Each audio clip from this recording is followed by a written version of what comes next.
이 시간 우리에게 주시는 하나님의 말씀은 신약성경 로마서 10장 14절에서 15절 말씀입니다. 제가 가진 성경으로 신약 253쪽입니다.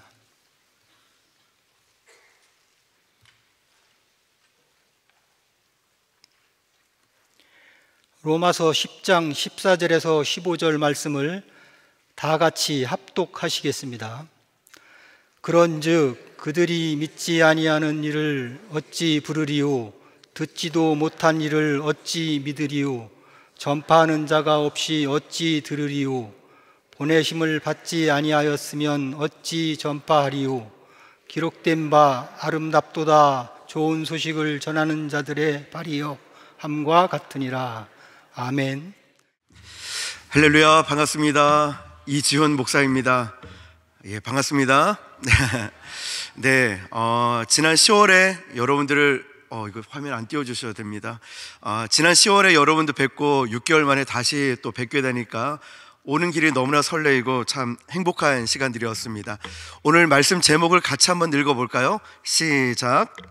복음은 삶으로 살아내는 것이다. 네, 복음은 삶으로 살아내는 것이다 라는 제목으로 하나님 말씀을 증거하겠습니다.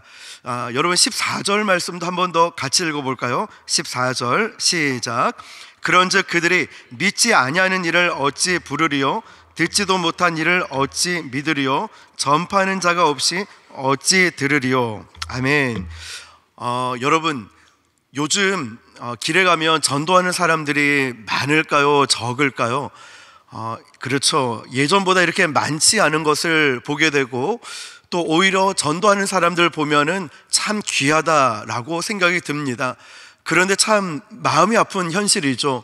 뿐만 아니라 어떤 누군가가 저에게 싱가포르에 있던 아는 청년이 한국에 들어와서 자기가 싱가포르에 다시 직장에 복귀해서 전도를 하고 싶은데, 목사님 짧은 시간에 좀 핵심만 좀 알려주십시오 라고 이야기를 나누다가 하루 종일 시간을 함께 보냈습니다.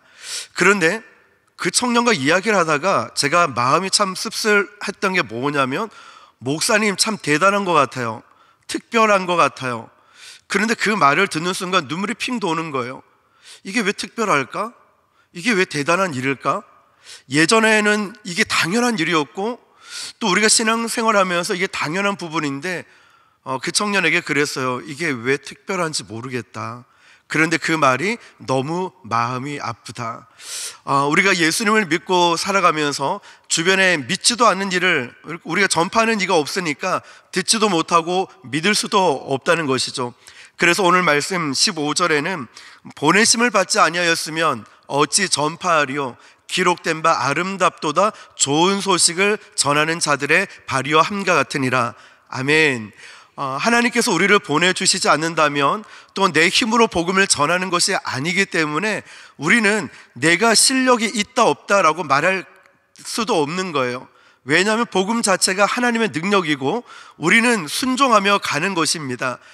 물론 바쁠 수도 있겠지만 능력이 있고 없고는 나에게 달려있는 것이 아니라 하나님의 그 능력이고, 나는 순종하며 가면서 복음을 전하는 삶이라는 것입니다.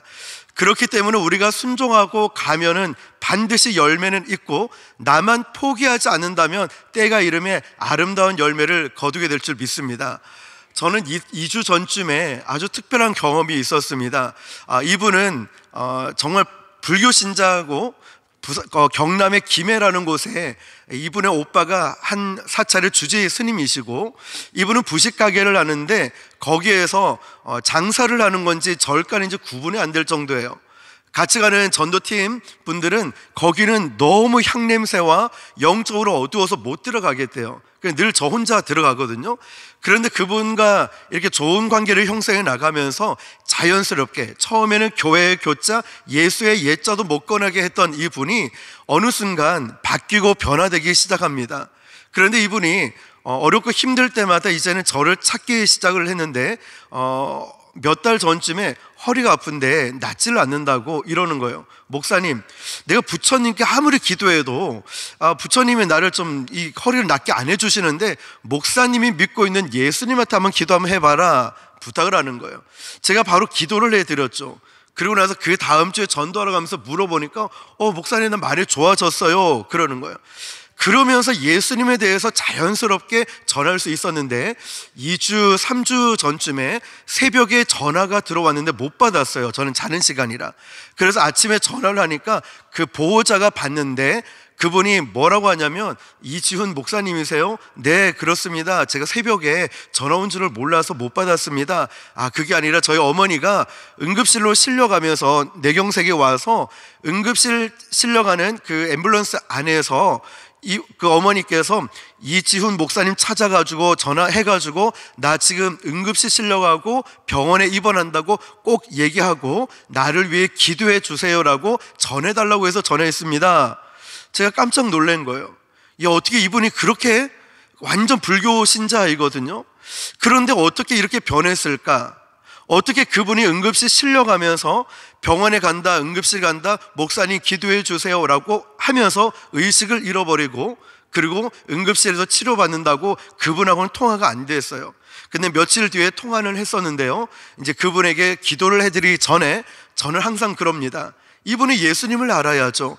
기도의 능력도 알 수 있기 때문에 복음을 전하고 영접 기도까지 하고 기도를 해드렸습니다.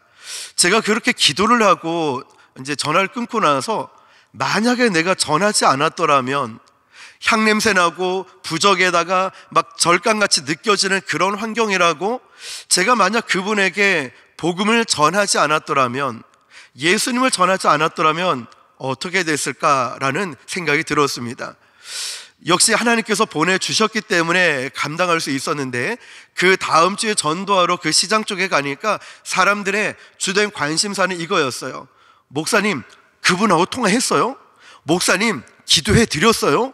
많은 분들이 물어봐요. 왜 그런지 아십니까? 자기네들 상식으로 이해가 되지 않아요. 그분은 분명히 독실한 불교 신자고 오빠도 주제 스님이고 거기에 장사하는 곳이 아니라 완전 절간 같은데 왜 부처를 안 찾고 왜 스님을 안 찾고 목사님을 찾았을까? 이해가 안 된다는 거죠. 그런데 역시 이건 역시도 복음을 전하는 통로가 되어서, 내 어머님 저 기도해 드렸고 그분과 통화까지 했고, 그런데 목사님 난 이해가 안 돼요. 왜 그분이 목사님을 찾아요? 자, 이 시간을 보면은 제가 그분을 매주 안 쉬고 찾아가는 시간이 얼마나 됐냐면 무려 7년이 넘었습니다. 한 주도 안 빠지고 찾아간 시간이 7년이 넘었어요. 그러니까 그분에게는 예수님은 잘 몰라도 목사님은 알고, 지나다 보니까 목사님이 믿고 있는 하나님이 어떤 분인가 궁금해지기 시작하고, 그리고 가장 어려운 일이 있을 때 그분이 바로 목사를 찾았지만, 저는 저를 찾긴 했지만 제가 기도해 드리는 그 하나님을 찾았다라고 믿습니다. 왜냐하면 분명하게 말씀을 드렸거든요. 내가 어머님을 찾고 어머니께 기도를 해드리지만 그 기도의 능력은 하나님께 있고 하나님께서 고쳐주시고 치료해 주시는 분이십니다. 말씀드렸기 때문이죠. 그러므로 여러분, 요즘 복음의 능력과 역사는 교회 안에서만 일어나는 것이 아니라 우리의 삶의 현장에서 일어납니다. 우리가 복음을 전할 때 교회 안에서 치유와 능력과 많은 역사들이 나타나지만, 그런데 요즘 전도의 현장, 내 삶의 현장에 가면 거기에서 수많은 역사들이 일어나고 있다는 사실이죠. 우리는 꼭 어느 장소에 국한돼서 생각을 하지만 그게 아니라는 사실이에요. 어제도 부산의 다른 한 교회에 전도 훈련을 지금 진행 중에 있는데요, 그 교회에서 전도를 하고 팀장님과 짝이 되어서 현장에 나갔는데, 그 시장에 예비된 요원을 만난 거예요. 어떤 분을 만났냐면 정말 홀로 외롭게 힘들게 사셨던 분인데, 딱 팀장님은 그분의 상황을 아니까 목사님, 저분에게 기도를 좀 해주면 좋을 것 같습니다 라고 해서 찾아가서 저는 바로 기도 안 해드리고 예수님을 믿고 있는지 알고 계신지 물어본 다음에 기도를 해드렸어요. 그런데 이분이 어땠을까요? 기도만 받는 게 아니라 눈물을 뚝뚝 흘리는 거예요. 그들의 아픔, 그들의 외로움, 그들 마음을 하나님이 알게 해주시니까 기도하면서 그분에게 많이 외롭고 힘들고 어렵고 억울했고 그 고독한 마음을 사람은 모르지만 우리 하나님은 알고 계신 줄 믿습니다. 하나님, 저의 마음을 위로해 주시고 예수님 잘 믿게 해 주십시오. 그런데 깜짝 놀란 게, 저는 당연하게 여겼는데 그때 팀장님이 이분이 아멘, 기도 끝나고 아멘 이랬거든요. 한 번도 자기가 이런 걸 본 적이 없었대요. 그런데 우와, 아멘을 하셨네, 아멘 하셨네 이러면서 팀장님, 권사님도 굉장히 기뻐하시고, 이분도 와봐야 아는 거지만 이번 주부터 교회를 나오시기로 했다는 거죠. 이런 걸 볼 때마다 오늘 말씀처럼 우리가 현장에 나가지 않고 그냥 이 복음을 내 안에 머무르게 두었다면 이런 역사를 경험할 수 있을까? 이런 변화를 경험할 수 있을까? 오늘 이 말씀을 통해 어떤 역사적 배경, 성경적 지식보다는 우리의 삶에 정말 적용할 수 있는 부분들이 무엇일까를 다시 한번 생각해 보았으면 좋겠습니다. 여러분, 전도, 복음, 여러분은 뭐라고 생각하십니까? 이 전도하는 것, 복음 전하는 것 어렵고 힘들고 부담스럽고, 그렇지만 해야 된다는 건 알고 있지만 요즘은 전도가 안 돼라고 말씀들을 하시죠. 그러나 저는 늘 복음의 현장, 늘 전도의 현장에 아무리 바빠도 있습니다. 지난 금요일에는 제가 제주 극동방송에서 하는 목회자 세미나를 인도한다고 7년 만에 딱 처음으로 그 전도 장소를 못 갔어요. 그런데 사람들이 막 저를 찾겠죠. 전도팀에게 목사님 어디 가셨냐, 한 번도 안 온 적이 없었는데. 그런데 참 신기한 것은 사람들은 다 자기가 듣고 싶은 말만 듣잖아요. 우리 전도팀이 목사님 제주도에 세미나차 갔어요, 다음 주 오실 거예요 했는데, 가니까 목사님 일본 갔다면서요, 목사님 병원에 입원했다면서요, 목사님 여행 갔다면서요. 다 자기가 듣고 싶고 생각하고 싶은 대로 하더라고요. 왜냐하면 금요일에 제가 늦게라도 이제 전도 장소를 가려고 했는데 저희 예배 준비 때문에 또 날씨가 흐려가지고 비행기가 연착돼서 못 들리고 다음날 아침 일찍이 일어나서 전도하는 곳을 방문했습니다. 요즘은 이제 그렇게 관계 형성이 잘 돼 있기 때문에 전도 용품 하나도 필요 없어요. 그냥 이제 가서 인사만 해도 굉장히 좋아해요. 전도는, 진짜 전도지는 내 얼굴이거든요. 우리가 갖고 가는 전도지에서, 전도 용품에서 그들의 시선이 우리의 얼굴로 가게끔 만들어야 되는 거예요. 그러면 이제 더 이상 전도 용품은 의미가 없어져요. 왜냐하면 우리도 그렇잖아요. 물티슈 집에 많이 있고 더 좋은 거 살 수 있고 건빵 그거 안 먹어도 괜찮아요. 그런데 정말 중요한 건 나라는 사람이죠. 내가 얼마나 좋은 사람인가, 얼마나 믿을 수 있는 사람인가, 그게 참 중요하거든요. 그래서 토요일 날 아침에 일찍 일어나서 전부 다 인사드리러 한 분 한 분 손을 잡고 인사해드리고 별일 없었는지, 근데 세 분이 우시더라고요. 나이 드신 할머니, 할아버지, 이제 장사하시는 분이 우시는 거예요. 뭐라고 말씀하시냐면, 나는 목사님 이제 전도 안 나오는 줄 알았다. 목사님 우리 버리고 어디 간 줄 알았다. 그리고 목사님 나는 아파서 입원한 줄 알고 깜짝 놀랐다. 오히려 제가 그 얘기를 들으면서 제가 눈물이 나더라고요. 물론 자기 마음대로 해석을 하고 본인 마음대로 듣고 싶은 것만 들었지만, 그리고 제가 그분들 손을 꼭 잡고 저 절대 어디 안 가니까 걱정하지 마세요. 왜냐하면 우리가 부곡동에 있다가 부산의 금정구라는 곳이 있어요. 한 15분 거리 되는 곳 이사를 갔거든요. 이전을 한 4년 정도 됐습니다. 그럼에도 불구하고 우리는 똑같이 그 장소에 차를 타고 와서 전도를 나가고 있기 때문에 이분들과는 아주 특별한 관계가 되었죠.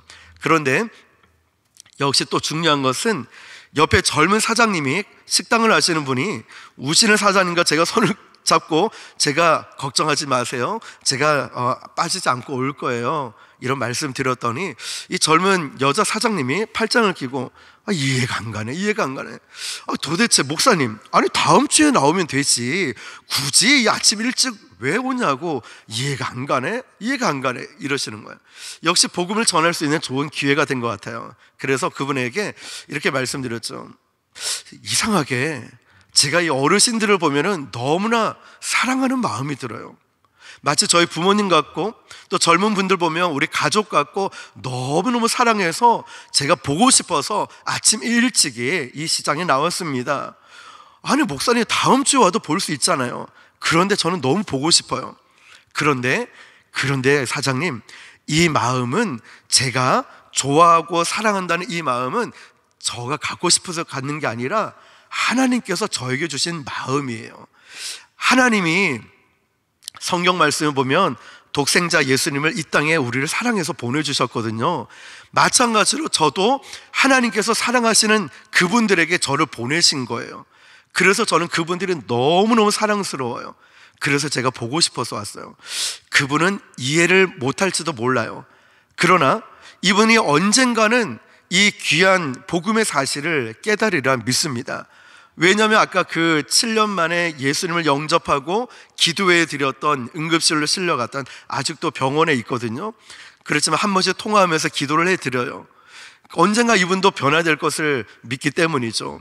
자, 여러분, 우리가 이 복음을 삶으로 살아낸다는 건, 그래서 저는 전도를 세미나 강의하고 훈련할 때 항상 강조하는 건, 전도는 원래 쉬운 겁니다 라고 말합니다. 그런데 왜 자꾸 이 전도를 암기해야 된다, 숙제를 내주고 어렵게 공식화시키고 뭔가 자꾸만 이렇게 어렵게 왜 만드는지 모르겠다라고 말씀을 드립니다. 왜냐하면 왜 전도가 쉽냐라고 물어본다면, 전도는 하나님께서 저에게 주신, 또 우리를 사랑하신 그 사랑을 살아내면 되는 거거든요.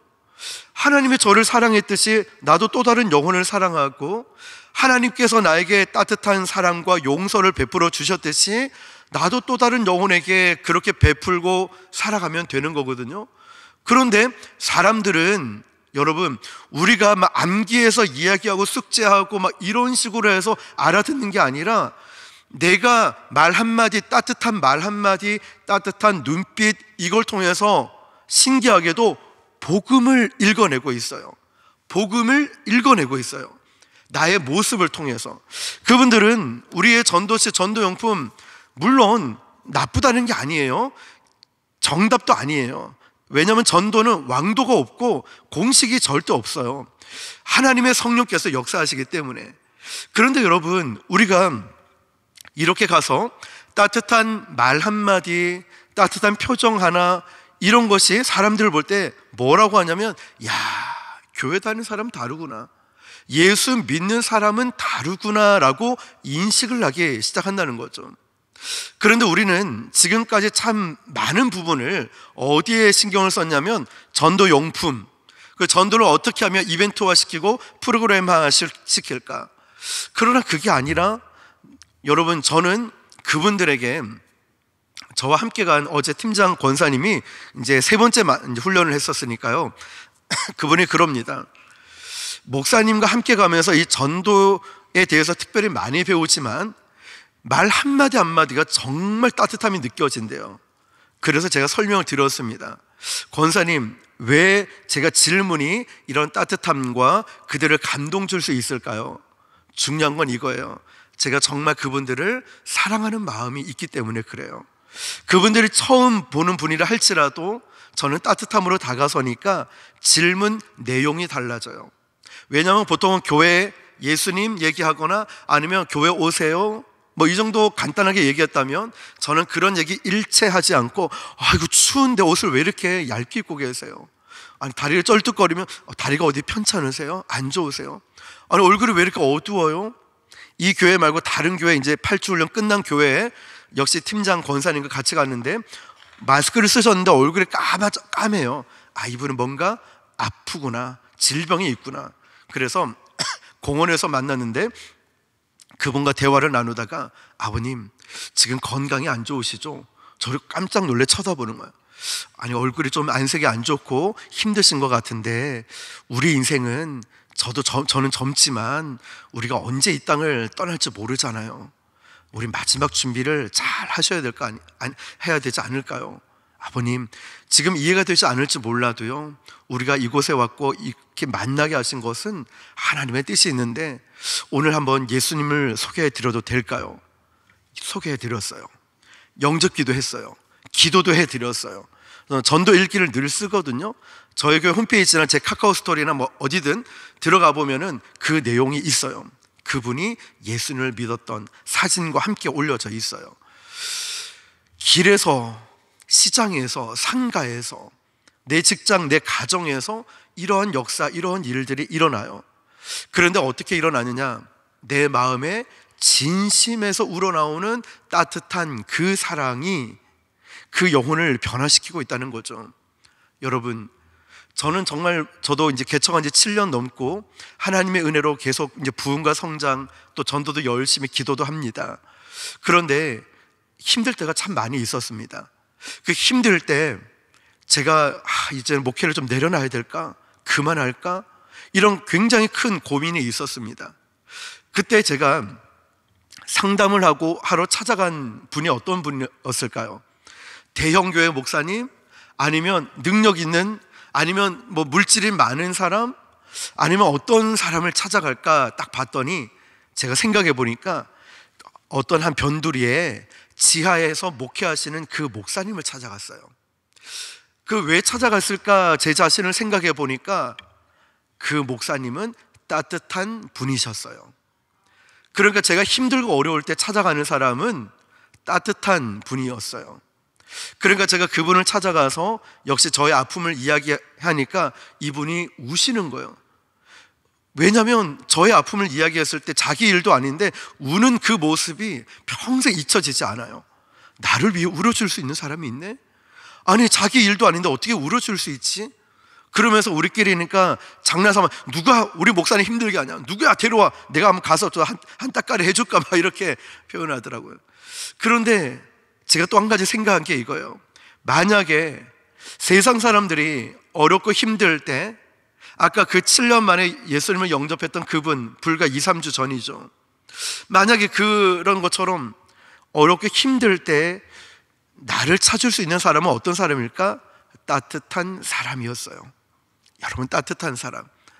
우리가 따뜻한 사람이 되고 예수님의 그 마음을 품은 그 사랑이 있는 사람, 이것이 진정한 전도자의 모습이자 우리 그리스도인으로 살아가야 될 삶의 태도 아니겠습니까? 교회 안에서는 얼마든지 아름답고 얼마든지 믿음 좋게 살아갈 수 있습니다. 그러나 진짜 우리가 살아내야 될 장소는 바로 우리 삶의 현장이라는 것이죠. 그렇게 살아갈 때 우리가 사는 이 세상이 아주 조금이라도 변화되지 않을까요? 우리 천안중앙교회 때문에 이 지역이 놀라운 변화 일어나지 않을까요? 저는 굉장히 기대가 됩니다. 오늘 예배 후에 전도훈련 이 세미나도요, 우리 물론 강의밖에 되지 않고 현장은 못 나가겠지만 우리 다음에 또 9월 달에 있는 훈련 통해서 현장에서 그런 것을 우리는 경험하게 될 겁니다. 하나님께서 행하실 일들, 이것은 우리 교회 안에서만 국한된 거 아니라 이제 천안 지역 전체를 들썩이게 만드는 놀라운 역사가 일어날 것입니다. 누구를 통하여서요? 바로 저와 여러분을 통하여서. 하나님은 그러한 새 일을 행하시기 위하여서 부족한 종을 불러주셨고 또 우리 교회를 통해 그렇게 역사하실 줄 믿습니다. 여러분, 그러기 위해서 우리가 기억해야 될 것은 십자가에 대해서 한 번 더 우리가 생각해 볼 필요가 있어요. 특별히 우리가 사순절을 보내고 있는 이 시점에 십자가가 나에게 어떻게 다가오고 있는가도 점검해 볼 필요가 있어요. 이 십자가를 바라볼 때 나에게 감동이 있는지, 아니면 형식만 남아있는 그 십자가가 있는지를 한 번 더 점검해 보았으면 좋겠습니다. 그래서 이 십자가를 진다는 것은 자기를 부인한다는 것이죠. 십자가를 지는 건 자기를 부인하는 거예요. 자기를 부인한다는 것, 이것을 어떻게 말할까요? 내가 하는 모든 삶, 행동을 통하여서 예수님이 드러난다는 것이죠. 여러분, 우리는 예수님이 드러나는 삶을 또 다른 말로 헌신이라고 합니다. 그러나 내 자신이 드러난다는 것은 오히려 허비하고 낭비하는 삶이라고 할 수 있죠. 우리의 말 한마디 한마디가 예수님을 드러나고 나의 삶에 정말 주님이 드러날 수 있는 삶이라면 우리가 굳이 말로 전하지 않는 복음이라 할지라도 내 삶에 그리스도의 향기가 뿜어나지 않을까요? 여러분, 하나님은 세상을 이처럼 사랑하셔서 이 땅에 바로 예수 그리스도를 우리에게 보내주셨습니다. 그리고 그 주님을 우리가 전해야 될 사명이 있습니다. 그동안 어렵고 힘들고 부담으로 느껴졌던 이 부분들이라면 이제는 제가 현장에서 경험했던 수많은 일들, 어제 그러더라고요. 어떤 다른 교회 전도사님이 훈련 받으러 와서 이제 훈련 소감을 이렇게 얘기하더라고요. 목사님께서 훈련 현장, 전도 현장에서 일어난 이야기들을 미리 대처할 수 있도록 알려주셔서 현장 가니까 떨리지 않고 두렵지 않았다고. 왜냐하면 제가 수많은 교회들을 전도 훈련하면서 정말 거의 대부분 비슷해요. 사람들의 반응도 비슷하고 성도들의 반응도 비슷했습니다. 그래서 오늘 셋째 주쯤 가면 사람들이 이런 반응을 보일 겁니다. 그렇다고 해서 여러분 너무 갑자기 다가서면 안 됩니다. 우리 전도자는 부담스러운 존재가 되면 안 되고 편한 친구가 되고 믿을 수 있는 이웃이 되고 좋은 사람이 먼저 돼야 됩니다. 이것을 좋은 밭을 만든다라고 하죠. 우리가 좋은 밭을 만들고 나가면 사람들이 우리를 거절하지 않고 부담스럽게 여기지 않는다는 것입니다. 자, 여러분, 제가 초등학교 다닐 때 이렇게 숙제가 있었습니다. 진흙, 점토 아시죠? 이 진흙을 가지고 저는 말을 만들려고 했는데 막 주무르다 보니까 이 말을 어떻게 만들어야 될지 도대체 생각이 안 떠오르는 거예요. 머리부터 만들어야 될지 몸통일까 다리일까. 그래서 이거 한참을 고민하고 있다 보니까 이 진흙이 어떻게 되었을까요? 딱딱하게 돌처럼 굳어져 버린 거예요. 그런데 이거 두드려보면 깨져버리고 이거 어떡하나 했는데 친구 아버지가 같이 있었는데 아이고 이거 하면 깨져 그러면서 물을 조금 붓더니 큰 손으로 주물럭 꾹꾹 누르더니 다시 원상복귀가 됐어요. 우리가 그동안 십자가를 바라보면서 내 마음이 타성에 젖어 있고 너무나 이렇게 십자가의 복음보다는 우리가 살아가는데 바쁘다 보니까 마음이 돌처럼 굳어 있지는 않을까요? 자, 오늘이 하나님께서 우리의 마음을 만지시는 날입니다. 오늘이 우리 교회뿐만 아니라 저와 여러분의 삶에 새롭게 변화시키는 날일 것입니다. 하나님께서 오늘 십자가의 그 사랑으로 여러분의 마음을 주물러 계시고 부드럽게 만들어 주실 것입니다. 우리가 가는 길이 십자가의 그 길을 걸어가고 있지 않습니까? 살아가야 될 삶의 현장도 바로 우리가 복음을 전해야 될 곳 여러분 믿으시죠? 제가 굿네이버스의 자문위원으로 있으면서 코로나 전에 네팔을 갔습니다. 그런데 네팔을 가야 되면 이제 비행기를 타고 가는데 아시는 분들이 이러는 거예요. 목사님, 저 비행기를 타면은 가성비가 너무 좋아요. 가격도 싼데 너무나 친절하고 괜찮아요.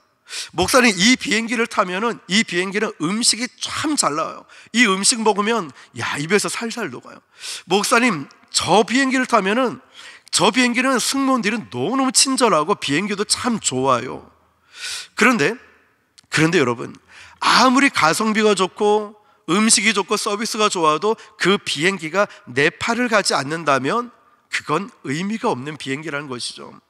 우리가 참 많은 일들을 감당하지만 내가 이것이 복음을 위한 길이 아니라면, 우리가 정말 열심히 달려오고 있지만 주를 위한 길이 아니라면 우리가 한 번 더 돌아봐야 될 필요가 있지 않을까요?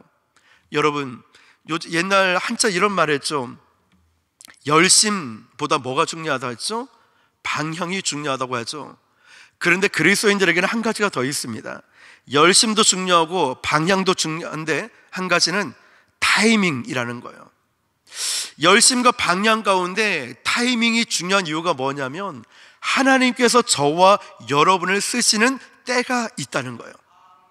헌신할 수 있는 때가 있고 헌신하지 못할 때가 있고 하나님이 쓰시는 때가 있고 쓰시지 않는 때가 있다는 거예요.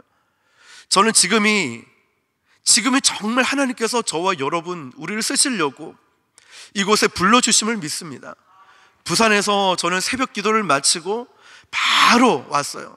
3시간 20분 30분 오면서 많은 생각과 기도했어요. 하나님, 제가 이 먼 곳까지 저를 부르시는 이유가 무엇입니까? 저절로 기도가 되고 저절로 시가 써지는 것 같았어요.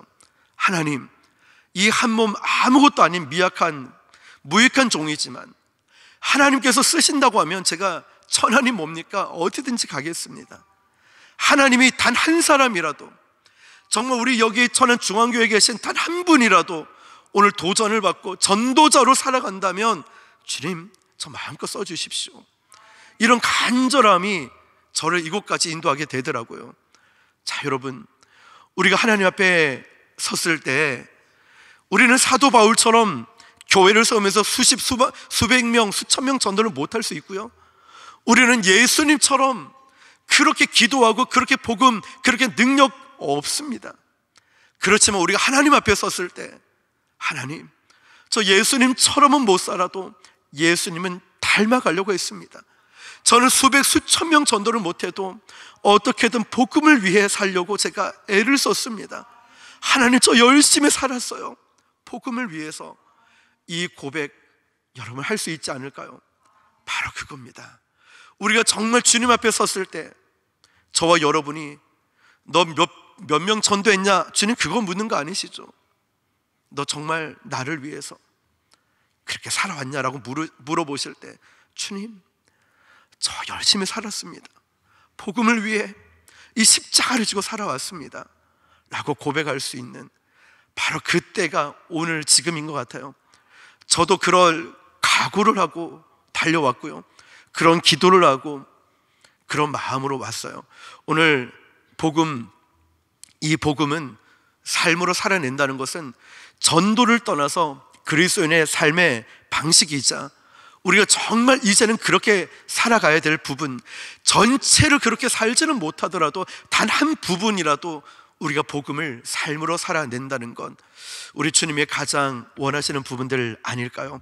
오늘 저와 여러분들이 이 시간을 통하여 한 번 더 그런 결단을 통해 복음을 삶으로 살아내는 결단이 저와 여러분에게 있기를 주님의 이름으로 축원합니다. 기도하겠습니다. 우리 이 시간 합심해서 결단의 기도를 한번 했으면 좋겠는데요, 하나님, 제가 정말 복음을 위해서 살아가기를 원합니다. 십자가의 복음을 증거하는 삶이 되고 또한 이 훈련뿐만 아니라 내가 그리스도인답게 살아갈 수 있도록 주님, 저를 붙들어 주십시오. 주님을 한번 부르고 기도하겠습니다. 주여, 하나님 아버지 감사합니다. 아버지 하나님, 오늘도 이 말씀을 통하여 우리가 다시 한번 아버지 껴있고 아버지 은혜 가운데 붙들어 주셔서 감사합니다. 주님 앞에 섰을 때 제가 복음을 위해 살아왔다는 아버지 그 믿음의 고백이 아버지 하나님 있기를 원합니다. 하나님, 뜨거움이 있게 하여 주십시오. 이 생명도 달라시면 십자가에 놓겠으니 하나님 아버지 오직 복음을 위하여 아버지 살아갈 수 있는 나의 삶이 될 수 있도록 주님 도와주시옵소서. 아버지 역사하여 주시고 은혜 내려주시길 간절히 원합니다.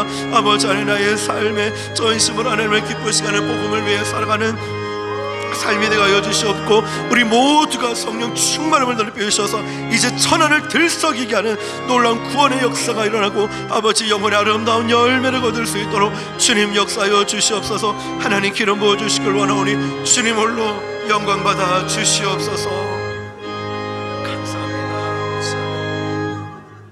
살아계신 하나님 아버지, 오늘도 우리 천안중앙교회 성도님들을 사랑하여 주셔서 우리가 이제 다시금 복음으로 깨어있고 십자가를 전할 수 있는 그런 귀한 기회를 주심을 감사합니다.